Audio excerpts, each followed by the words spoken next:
That's going really loud. Are we there? No.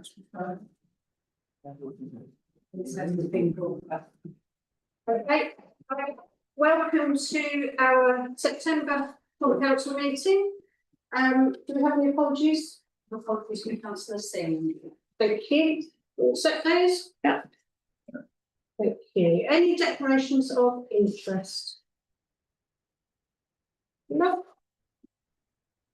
Good. So minutes, correct record minutes of full council meeting held on the 7th of July, and the extraordinary full council meeting held on the 18th of August, which you should have seen copies of. Yes. Yeah. Yeah. Agreed. All agreed? Agreed. Planning committee. I present to you the minutes of the planning committees held on the 16th of June and the 14th of July. Thank you. We accept those minutes? Yeah. Received, yeah. Received them. Town Central Events Committee. Yeah, by saying minutes, I'd like to sort of put on record the thanks for all the work that the officers and councillors and volunteers have done throughout the summer on all the events and participating. Thank you very much. It's duly noted the presence of everyone and the enthusiasm they put into it. But nevertheless, I present the the minutes to be noted. That was a Freudian slip there, wasn't it? The minutes to be noted. Councillor Whittingham. I just noticed at the top of page 4, it says the town, and it doesn't say the town or. On the Town Central Events minutes. Yeah, town-minded members. I don't know what it should be, the town. You take it, we'll correct them when we go to committee and make sure we add that in. Yeah. Is that all right? Yeah. Thank you for that. I wouldn't have noticed. That's the 2nd of June minutes. It should say town clerk, shouldn't it? We'll just add it in on the minutes when we agree on committee. That's all right. Thank you for that. Noted then, please. So with that amendment, we accept those minutes. Yeah. Received, yeah. Received them, yeah. Environment Committee. I'd like to present the minutes of the Environment Committee meeting held on the 9th of June. Thank you. Do we Receive. Yeah, excellent, thank you. And the Resources Committee. Yeah, happy to present the resources minutes from 23rd of June. Received. I think received. Received. Okay, item 8. Motion from Councillor Harvey. Councillor Harvey, would you like to explain this? Sure. I mean, this probably began, I guess, for me when I had a conversation with our officer here after the town meeting back in March, and we had a long conversation. And she brought me up to a better understanding of the issues. I actually had been emailed about this by one of our residents some years previous, which I've never acted upon. I feel bad about that, and I will get back to the person forthwith, really.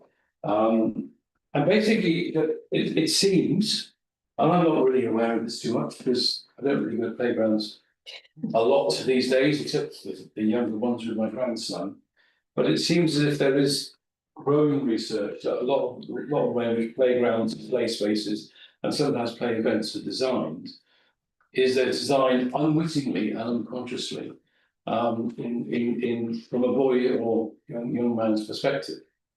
And the idea of the campaign, which is called Make Space for Girls, is to, in a sense, challenge designers, challenge planners, challenge people who look after parks and events to think, are we making any assumptions that might get in the way of young women and girls enjoying this as much as young men and boys?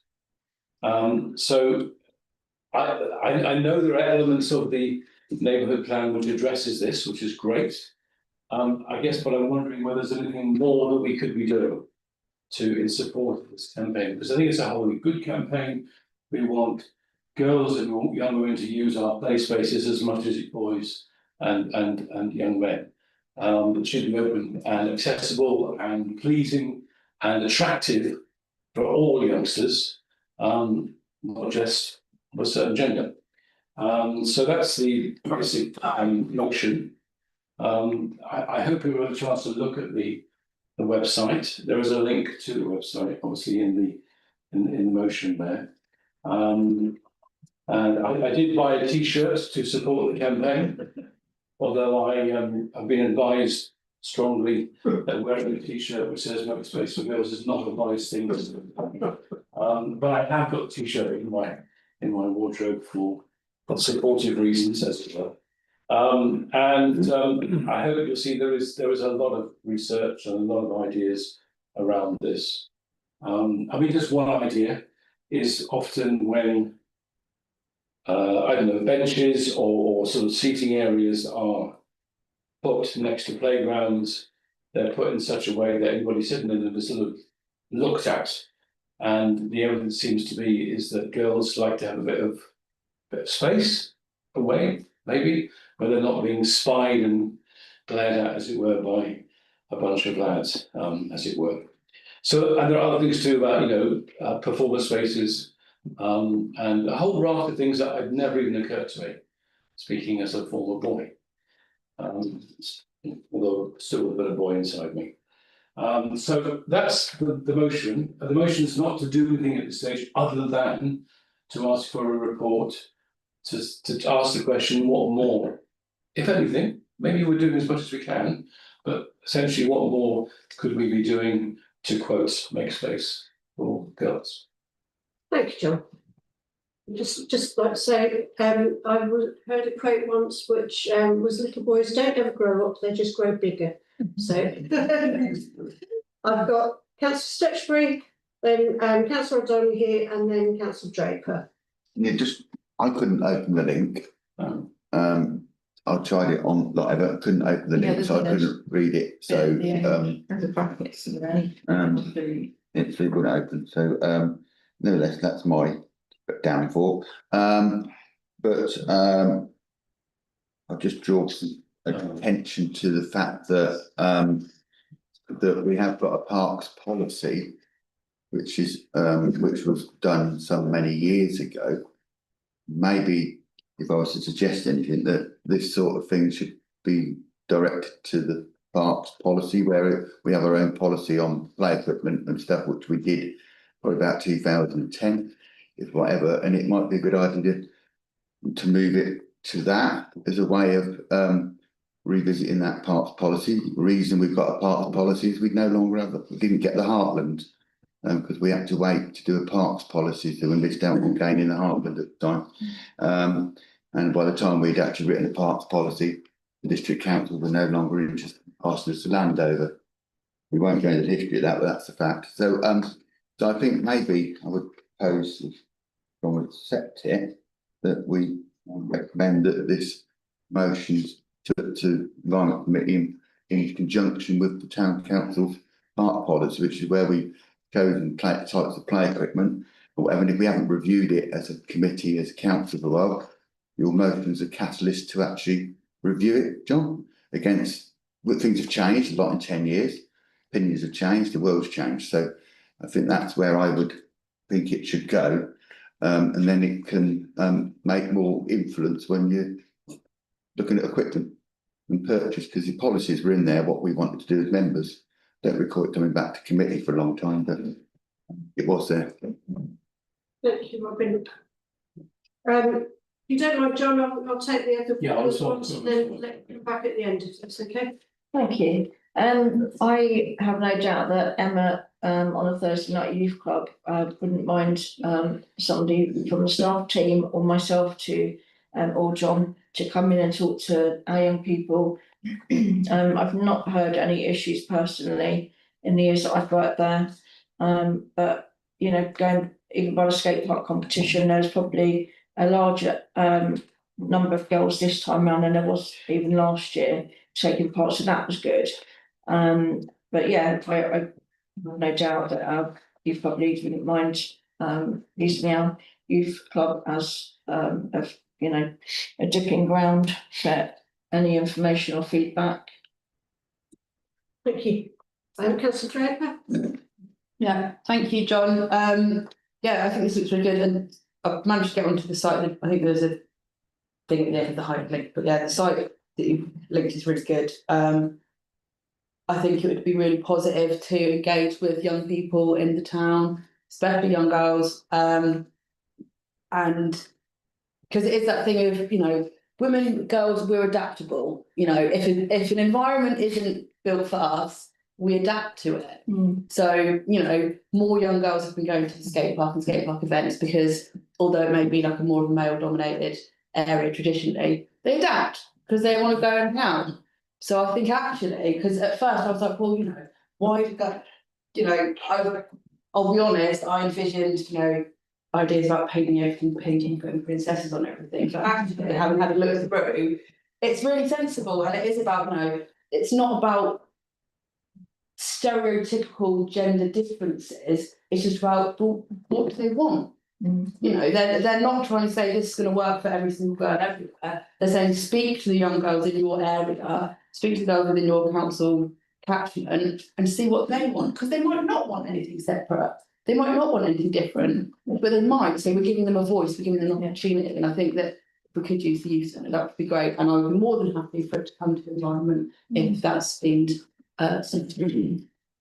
Okay, you've got councillor Parry, then councillor Try. I'm just going to second John's proposal. Okay, and I've got councillor Arwood. I don't see any point in the town clerk doing a report because the report is already there. Yeah.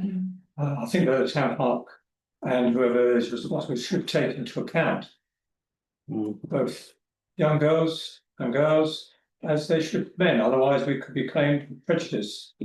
When the skateboard park was envisaged, we took into account people's views, and that's what we should be doing. Take into account what people want rather than what we say they do want. So from that point of view, I would say we take into account people's views, whether they're male or female. Really, we shouldn't discriminate between the two. Councillor Try. Thank you. Yeah, while I agree with the sentiment of this motion and agree with it when we come to the vote, I don't really agree with the wording of it. Maybe going along Councillor Mordew's line that, you know, we don't do just boys and girls. We just do a skate park for the people that want to use it or whatever we're doing. But about 6 months ago, I did come across a debate on this. And yes, there seems to be easy wins where maybe that would help the female gender like a particular area more. And the Make Space for Girls is exactly what we should be using to help us in that direction. Councillor Arwood. Like Councillor Try, I agree with the sentiment of it. With the younger play parks, I think they're quite gender neutral. From my experience with my own children, you know, there's always been boys and girls playing equally on all the equipment. If you look at the designs on the Make Space for Girls website, where they're giving examples of places where this has been implemented, there's a lot more seating in those areas than we have in any of our open spaces. And I think that sort of implementation can only be a good thing for everyone, not just the children or teenagers, but for parents, grandparents, or anyone who's, you know, walking by and needs to sit down. But yeah, I will agree with the motion. Thank you. Come back to John then. No, was it somebody else want to speak? No, this was one. No, Lisa was seconding. I was just going to say that we did have a parks working group the other week, which I unfortunately managed to miss. So I would have thought, as Councillor Stutchley says, that was revisiting the parks policy, wasn't it?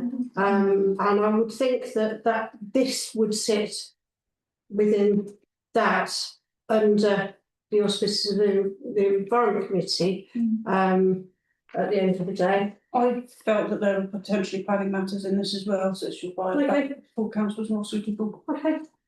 And there are open spaces in the town centre, so I'm adopting. Just to make a comment on that, I mean, we have a parks policy agreed by the council, ratified by the council, which is actually designed for this, agreed by full council, and that policy is supposed to influence what we do. Suggesting different ways to do it remains the council. The reason we have a committee structure is to do it. If it's an element to do with planning, it will get referred from the environment committee to planning. If there's an element to do with structure and the environment, and which this is, it should sit with the environment committee. Not move round the council to full council, whatever. That's why we have a committee structure. I'm absolutely sure the chair and vice chair of the environment committee, if you feel there's a planning issue, will move that element to the planning committee, but it would only get discussed at the planning committee if there's a planning application. So the actual implementation of this sits squarely with the environment committee, not with full council. The document was agreed by full council. I was here when it was agreed, and it was recommended to the environment committee as our policy, and it sits with them. And I'm interested that there was a discussion the other day, and I'm pleased there was. So it does seem logically that it sits with the environment committee. If there's any recommendations outside the environment committee strategy, they'll make a recommendation to full council, and that supports what John's trying to achieve and tries to actually move it forward when we can give it some really serious discussion about how we actually implement these things against today's narrative. That's what I was proposing. If John is willing to set that principle as well, if you're willing to accept that principle. Not at the moment. You're not at the moment, but no, but that's where it should go, in my opinion. John, Okay, I mean, obviously, when I thought of the motion, I say this is in consultation with Nina, who obviously works closely with, the whole environment stuff that we look after. But I also thought, as Fez has reported with the town clerk as well. And the decision that why we brought it here and not to the environment committee first is because the implications of it don't just think about the infrastructure of the physical structure of things in our park. The fact that there are elements of this in the development of the new neighbourhood development plan shows it sits with planning as well. And so, for example, when it comes to a new development and there's a discussion about section 106, then it'll be up to the planning committee to say, well, whatever happens with the playgrounds and so on that might become part of the section 106, let's make sure it follows these sort of guidelines around making space for girls and so forth. And it also reflects upon town centre events as well, because what events we do, where we do them, how we do them, might also have an impact as well. And I'm not going into this with any presumptions or assumptions or criticism of any kind, but I think it does straddle all three of those committees. Hence the reason why it's here. Hence the reason why I think it's worthwhile at least beginning to have a report that brings it together for us as a whole council, and then it can then go off to the various committees for further development and discussion and so on. But I think we need to bring it together first here, because it is a council-wide issue, and it isn't just about how many seats there are in the various playgrounds, etc., to simplify matters. So I'm going to stick my heels in, Rob, I'm sorry, but I think this is a whole council issue, and I think it's worth having the report. Even though we can all sign up to the sentiment, I'm sure, but having the report just gives them a moment to just sort of sit back and maybe kick off with some discussions that we would have. I think that's a great idea, Lisa.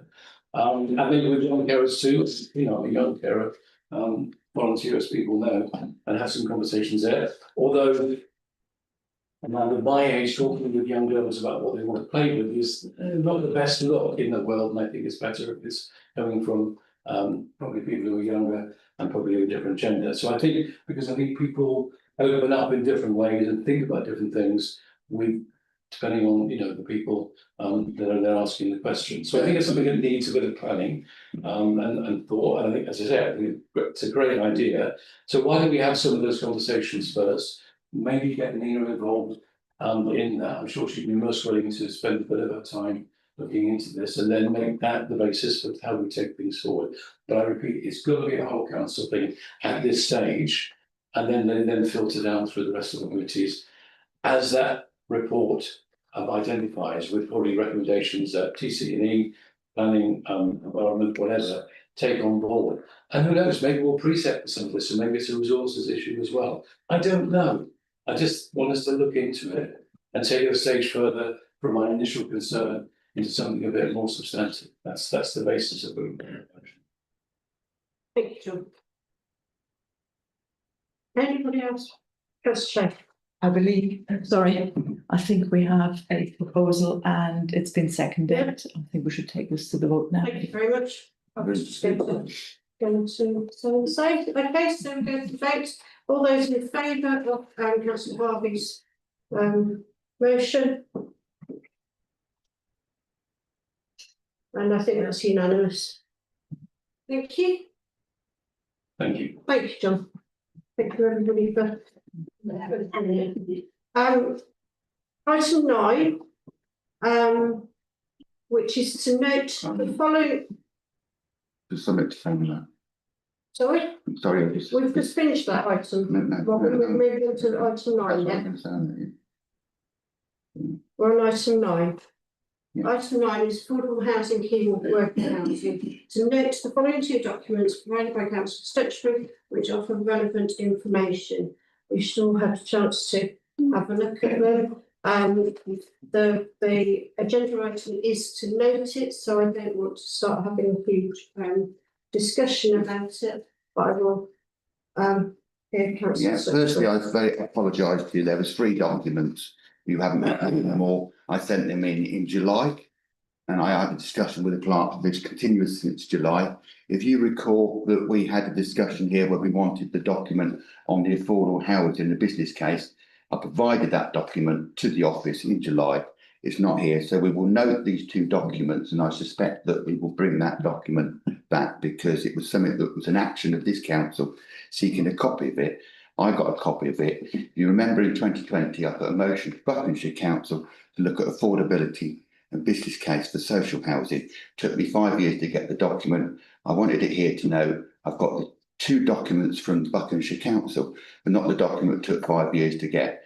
So we can note these 2 documents, and I expect that document to be brought back to the next meeting. Thank you. We did discuss this in a lot of detail, including the chair. And there were good reasons why this is as it is. But the document was given to you and you chose to put 2 documents, not 3.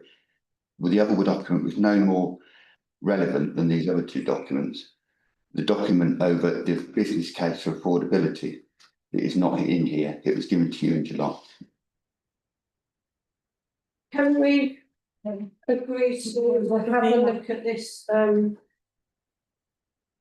a later stage? And As I've already discussed with you. Thank you. Thank you. I'm going to move on. Yeah. Because I don't think it's going to solve anything or help anything to have any more of a discussion. Can I just say thank you for these 2 documents, so they're really informative. So thank you for providing them, they're really good. Thank you. Okay, thank you very much. Item 10, annual governance and accountability return. Let the council not receive the external auditor's report and may therefore need an extraordinary meeting to comply with statutory timescales. We're did it this morning, Chair. This is the final external auditor's report for the year. It came back completely blank. It's perfect. There's nothing wrong. It was excellent. Well done, Claire. But unfortunately, because it's a very formal document, it does need to be seen by full council to receive it. And we have to then publish it. There are all manner of statutory things we have to do by the end of this month. So unfortunately, we are going to need. Which will look because there's nothing to discuss all about that word. The only word it says none.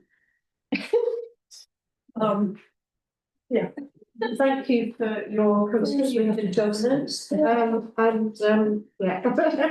Team effort, Chair. Yeah, can you pass that thanks on? As well. Thank you. Okay.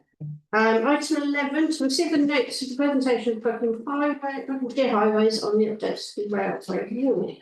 I have to say that this was a very interesting meeting that we had with the representatives from Buckinghamshire on this, and I think it's been summarised quite well in the notes that are on here. Any questions?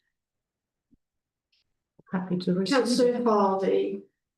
Yeah, I mean, obviously health and safety is important and so on, but given that. Is there a need for a guardrail on the Bath Lane Bridge? It seems to me a little bit over the top.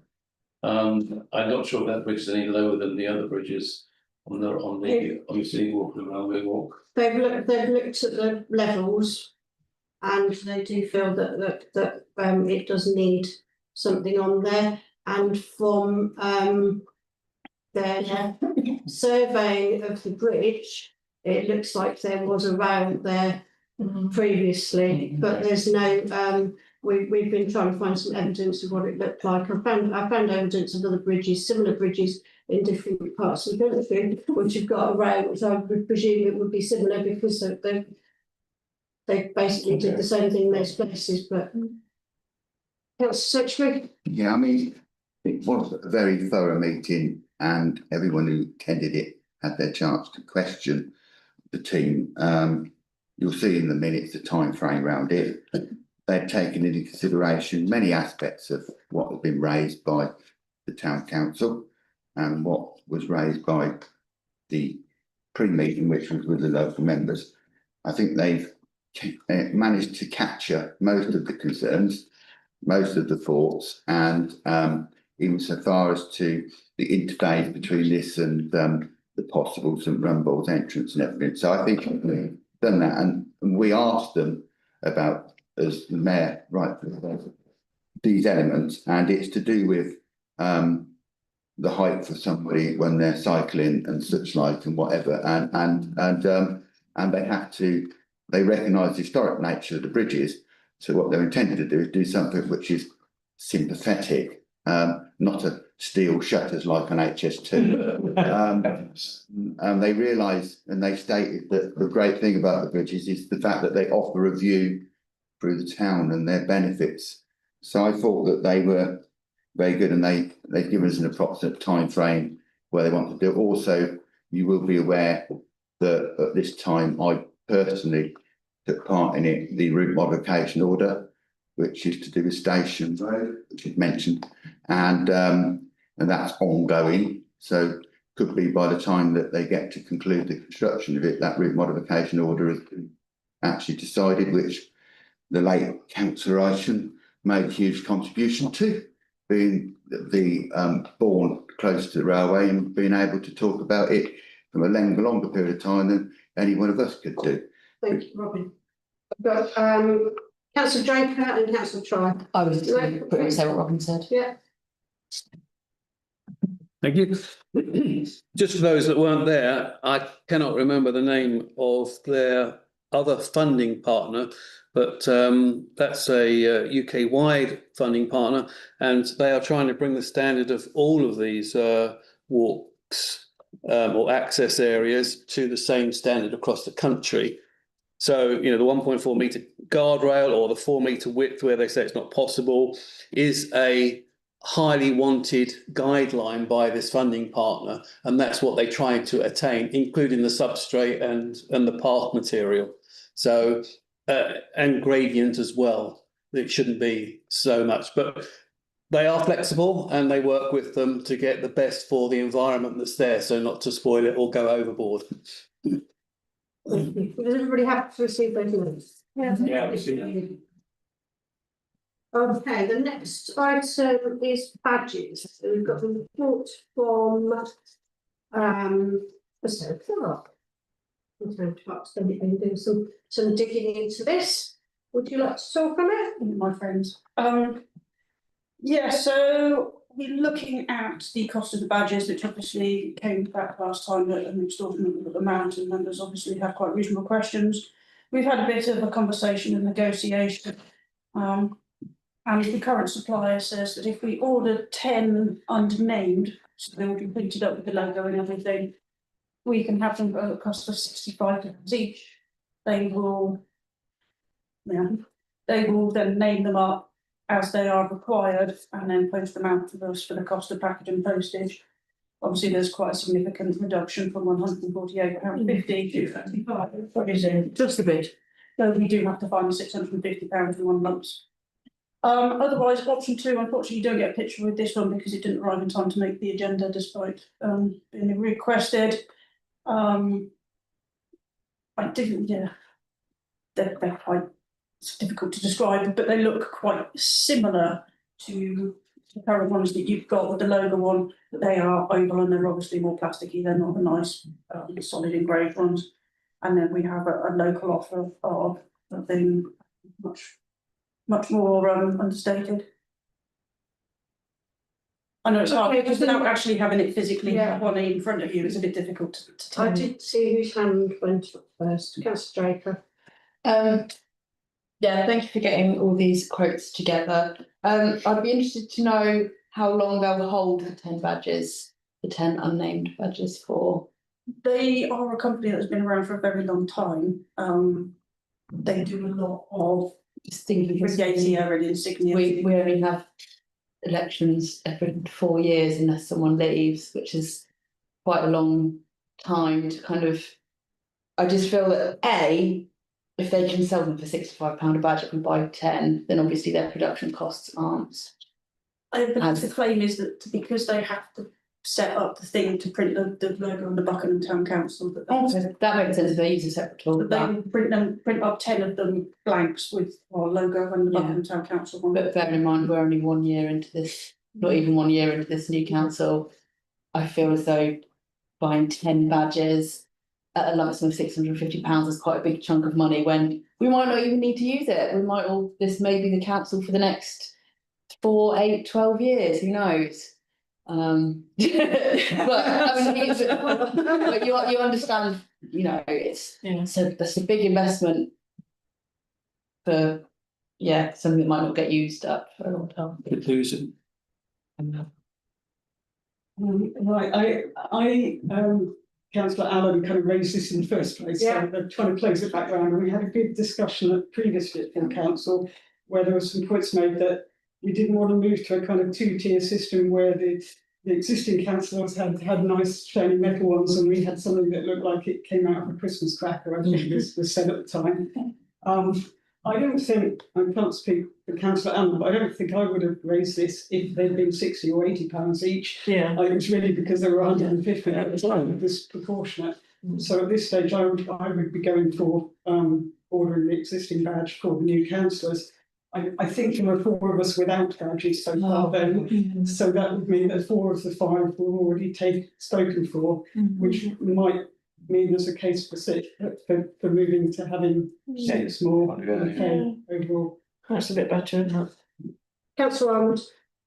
Yeah, I was going to say, but as we don't have a local supplier, so maybe we should go for another non-local, which is considerably cheaper, but now that there is a local supplier, option 3. Option 3. Oh, is there? Yeah. Just no examples there. Yeah. Yeah, it would be great to have an example of that one. Is option 3 the one with Sarah? Yeah. So if you scroll down, that one. Oh, is that it? So one of the things, one of the things that we did discuss was the existing badges. They're quite difficult to read. Yeah. And as a female, it can be quite off-putting when people are going like this at the chest. So I think if we are going to have a new supplier, it should be a case of all councillors get a new badge. So we don't have a 2-tier. That's what I thought we would do. We can retire existing ones. Yeah. However, so who else has got their hands up? I think the councillor, Howden, would you? Councillor Try. I'll just say that a few decent ones, they last a long time. I've been on the council for 40 or 50 years.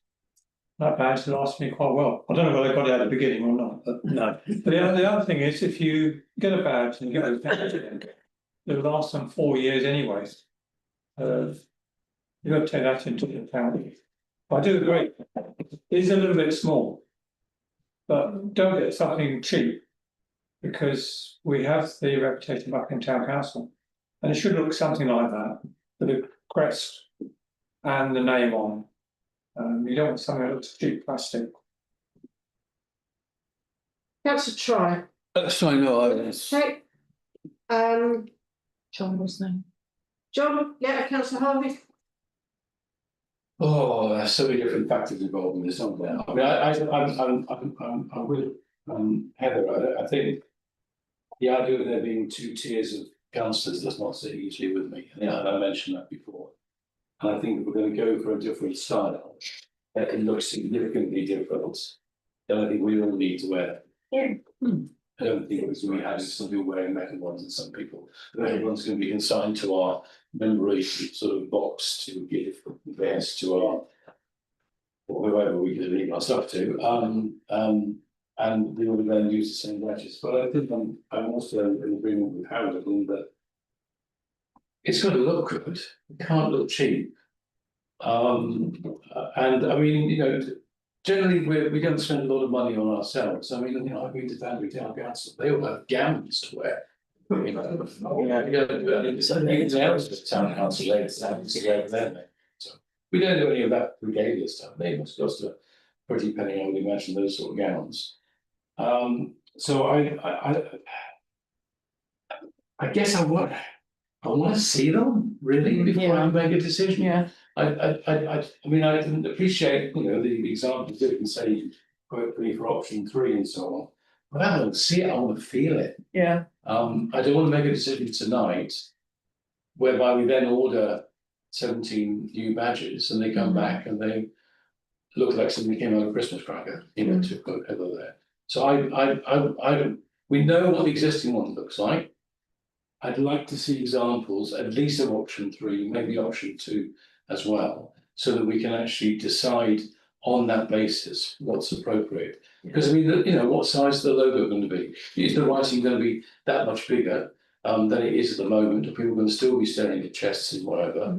And also, there's the issue about magnetic versus pin. Magnetic works, if it's a good strong magnet, it works a lot better than a pin and doesn't damage clothing. But if you're wearing a thick Harris tweed jacket, it won't work so well because the magnet may not go through all the way. There are some little small differences that could make all the difference. So I think we have to see a 3-dimensional version before we can make a decision. So I would propose that we refer this back in the light of bringing it back to the council when we've got some physical examples to see, would be my proposal. So I think the picture on option 3 has been screenshotted off that company's website, and they do lots of different styles of badges with logos on and all sorts of things. So that one being picked out is not necessarily representative of everything that they do. So it's there was a limit to how many options. Absolutely. So it's not necessarily the best image to be looking at for clarity. Magnetic badges tend to be used in healthcare settings rather than ordinary day-to-day councillor wearing things, and that's for safety reasons with shops. I think I've got Councillor Ruth Newell, and then I've got Councillor Lisa O'Donoghue, and I've got Councillor Robert Sturgeon. I did. Yeah. I'm sorry. Yeah. See how it Yes. goes. So some experience from elsewhere. Badges are big name badges are really important in Rotary, and we have these discussions around our table as well at length. But the most important thing is to have leisure. We do have some experience. I'm very happy to share that with the town clerk if it's of any help, because this has all been sorted out elsewhere before, and it can be done. I do like the current badges that we've got, and I think that the option that they come back with making them cheaper is good. I've not had a problem with people trying to read my badge, as you say, because you can put it at any level, can't you? And if you see that they're struggling to read it, you can say Ruth Newell. So I do like the coming badges. I think they look very professional. Thank you. Thank you. So two things. My pin has broken on more than one occasion, and I've lost a badge because of it. Putting them through thicker garments is an issue, and it has left marks on clothing. So I think having a magnetic badge would be brilliant. And I've also experienced people trying to read my badge, and it didn't really matter where on my chest I put it. It's not as appropriate. And then you've got to think about what top you're wearing because of somebody staring at a chest. But I like James' offer. If there's if other organisations have looked at this issue, then I think that's a great idea. Just Firstly, it's quite awful that we've got to September and we have councillors who have been duly elected to represent this town and not in the same position as we are. That's quite sad, isn't it? Having a two-tier council members is going on already. So as John used the words, and I think everyone would share that. So the sooner we resolve this, the better. I don't want people to have something that looks like it come out of a Christmas cracker. The council's here is actually older than Buckinghamshire Council. It's older than Milton Keynes Council. It's the second oldest council in Buckinghamshire if you go by the Lord Lieutenant's list. So we have got some sort of pedigree.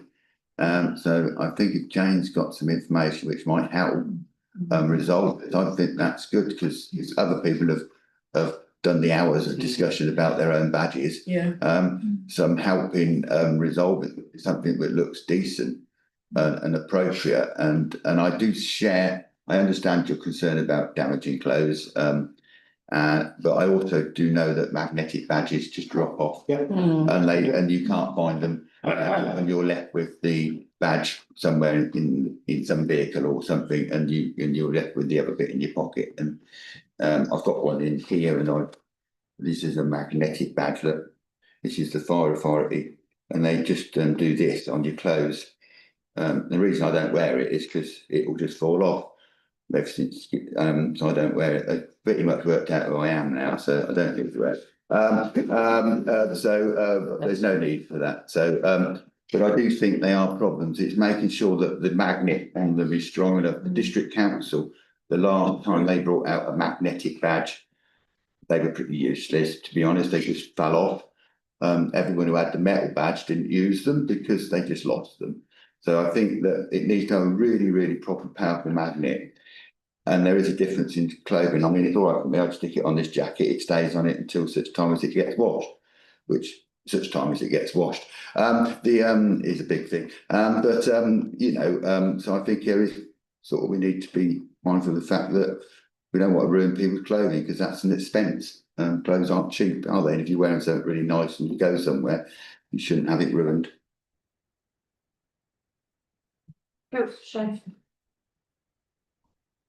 Having listened to all the arguments, I think it is important that we have something that looks good and that they are all the same. I'm also picking up Councillor Stutchbury's argument that we have decided that we wanted the report and we wanted to look at it, but this has resulted in our new councillors not having had badges. We have quite a few events coming up in the autumn, some of which are quite representative.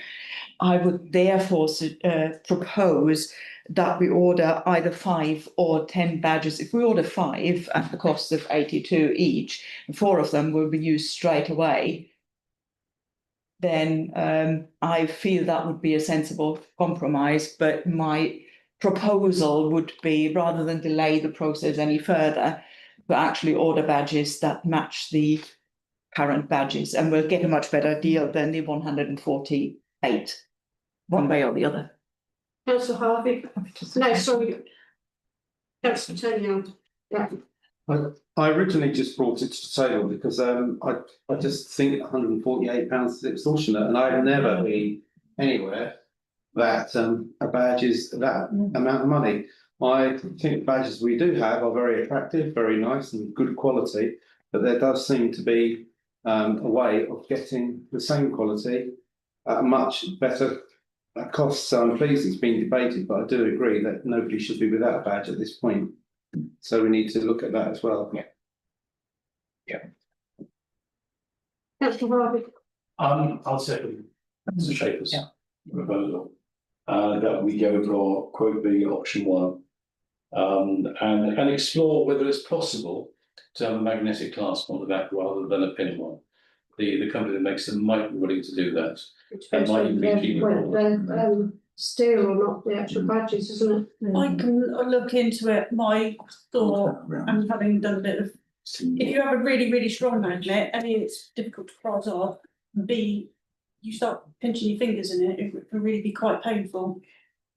I would be reluctant to have £82.50's worth of badge stuck on with a magnet just because I know they'll quite regularly. And if you've got a thick coat on, a magnet will not register it.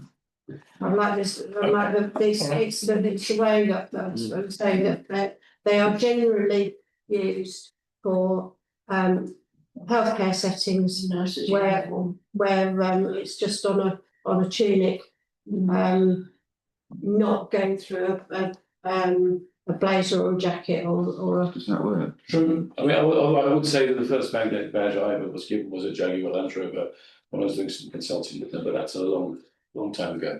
Okay, in which case I back Tanya's motion that we just back to the future. It's just very all as is. We've broken a much cheaper cost. This is clear. Then we've saved money. Just one last point, do we actually need more than 5 at the moment? At the moment, we need 4, but as I say, they will print them. If we were to order 10, we could keep 6 with them all printed up, ready to go, and then we just need. They said they wouldn't charge any extra to put the name on it. It would just be the £11 to £13 package and postage. I think that's a better option. I did ask the town clerk quite some time ago that my badge dropped off. So am I included in the 4? No, it's for new councillors. So if you have another replacement, that would be 5. Okay. I amend my proposal to we ordered 10 badges that cost £65 each from the current supplier, seconded by Councillor Harvey. So all those in favour? So that's everyone. That's badge to that question away. Okay, excellent. Thank you very much. It's well. Let's discuss it. Brought it down in price. Yeah, thank you so much. Thank you. No,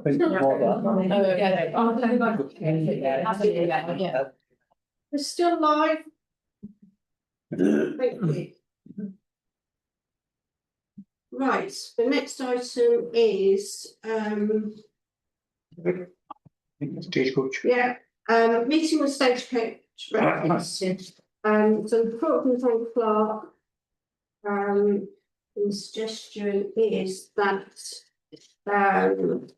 members agree that Town Clerk, Mayor and Councillor Harvey meet informally with the representatives of Stagecoach, which they've apparently suggested they're willing to do. Yes. Agree. Councillor Harvey? Can I just say this is great? Yeah. Progress, because it was that originally, it was a rebus, the X60 and the 60 from Ellsbury, it was causing problems with the hospital, but we've made progress. We've got a discussion with Stagecoach. If we can persuade them to put on a later bus from Milton Keynes, that would be great. If there's some way of doing that, we'll explore that. I would say also I've been still trying, as a leader as a town clerk, to get in touch with National Express. Oh, great. It does appear from their website that the route of the 737, which is the coach that goes from Stansted to Oxford via Luton Airport, now goes weirdly via Toaster. Don't ask me why, but it seems to. It'll go up there rather than past us. That may be a feature of the fact that there are roadworks at the moment on the road between us and Worcester. I don't know, but we're still trying to get in touch with them. But as it happens, I have actually booked a journey on the 737 going back from Gatwick in a few weeks' time when I'm coming back from my holiday. So I had a chance to discuss with the driver. I'm sure. And I might even say, getting off your coach, until you give me the name and phone number or somebody I can speak to from your organisation, because I'm getting nowhere. So something like that maybe, but we're on the case still, and this is great progress. So thank you to Angela for getting as far as we have got. Yeah, okay, so I propose that we accept the recommendation. Second. Yeah. Councillor O'Donoghue there, all those in favour? Progress. Thank you very much. Next item is to receive a question reports from Buckinghamshire County Councillors. Buckinghamshire Councillors, yeah. We'll go ladies first, I think. Thank you. Thank you, Mayor. So we're obviously only 2 weeks into September. August wasn't the busiest time of the year, but it's going to pick up. The one thing that many of you already will know is that the local plan, or the draft local plan, has been presented to Cabinet last week, and the decision was taken to go out to the next stage of consultation. The important thing to note, and you will all see this for yourselves, but it is a very, very, very long document. The spatial strategy does not currently include any sites. So this is the bit where in most places people get most exercised about where are they going to put the houses. It does not currently say anything about that, except that it discusses this in principle as to a tier of suitable types of location, which include on the outside of large towns, Avebury and High Wycombe, and on the outside of smaller towns such as Buckingham and there's 7 of them, if memory serves. I'm not going to go through them because I would get them wrong as well. And then there are those bits I've read so far. There are then several hundred pages of individual policies which are around environment and transport. And, well, we know what a plan looks like, right? It is worth commenting on this, I think, and possibly the town council might want to do this, or the planning committee might wish to do so collectively, but of course we can all comment individually. I sit on the Transport, Environment, Climate Change and Communities, I think it's in that order round, committee, which will meet tomorrow. And in the pre-meeting, one of the things that we have been discussing is that we might look at this also from that committee's perspective. And as always, if you have things that you would like me to raise, please feel free to do so. I've also put a question to the officers following on in my function as a Cabinet Shadow Member for Transport about flooding. This has come from the Flood Action for Buckingham. Yeah, it's in that order, isn't it? Group questions they suggested at the meeting we all had with the MP a little while ago. I've put these, I've got an answer to them, I've put them back to the Flood Action Group, and I've been receiving more questions to ask. So this will be a game of roundabouts, which I am perfectly willing to play. And I think those are the things I have something to say on right now. Thank you. Thank you. Anya, Robin? Yeah, firstly, start the middle of September, August, I went to Buckingham Silverstone because apparently I'm now on committee at Silverstone. Let you know I haven't had any free tickets, so and been offered any, so don't go down any rabbit holes with that. I will bring you up to date because we didn't have a council meeting when it was on gendered. Previous council, we had a motion to go through what we all agreed on the issue around environment and flooding. That was agreed, unanimously amended. We also had a motion on declarations of interest and expenses. That was defeated by procedural motion, in which case the chair of the council decided that it should go to the audit committee, even though the motion recommended it should go to the audit committee, and precluded us discussing the fact that they've declared their extraordinary interests on outside bodies. As soon as I come out of the meeting, I then amended my members' interest to actually put my money from the fire authority into my members' interest, and so did Councillor Stuart Wilson, who opposed the motion, thinking that we should have lived on our side of what we wanted to do. There also has been, the other week I went to Stoke Mandeville with the HASC to review their services in Stoke Mandeville and how the A&E works. Jane knows exactly what I mean. They've done a lot of work in there, and it's how it's functioning. It's very enlightening meeting. On the side of the fire authority, I've done several executive meetings on the firefighter, looking at the way it functions, the way it isn't functioning, the way we can look at making it economically function. And today I was at a meeting to do with health and safety, which there's so many facets of that. And when it comes to, I've also attended several licensing meetings. One of them was making the street trading policy license, which is all public document now, which they've come some way forward in their recommendations and where they were, which was exercise the events committee greatly at the time. And there'll be another licensing meeting at the end of the month. And also, I've had a growth and infrastructure select committee meeting. There will be a growth and infrastructure select committee on the 23rd of this month. There's elements to do with the local plan and elements to do with which affect this council. Normally I report those things to the planning committee, but there's no longer any opportunity to do that. So I'm mentioning it here because there's no other place to mention it. We used to work the chair of the planning committee as you give insight to what was coming up, and then the committee can make a decision where they felt there was relevant questions that they wanted to ask. And the reason that was because every decision that the growth and infrastructure influence planning. As Anya said, they're on her committee she serves on they've got a big section on flooding. We corresponded on that over the week, but it hasn't been exactly quiet over August for me, and general procedural meetings going. Of course, we have had a couple of planning meetings of which decisions have been taken, and one of them including a decision in Buckingham, which we don't need to discuss, but that was taken. So, you know, that's where it was, and I think that's probably enough, but it's been not a quiet August, to be honest. Thank you. Has anybody got any questions? Councillor Harvey. Yeah, one question for Councillor Sudbury.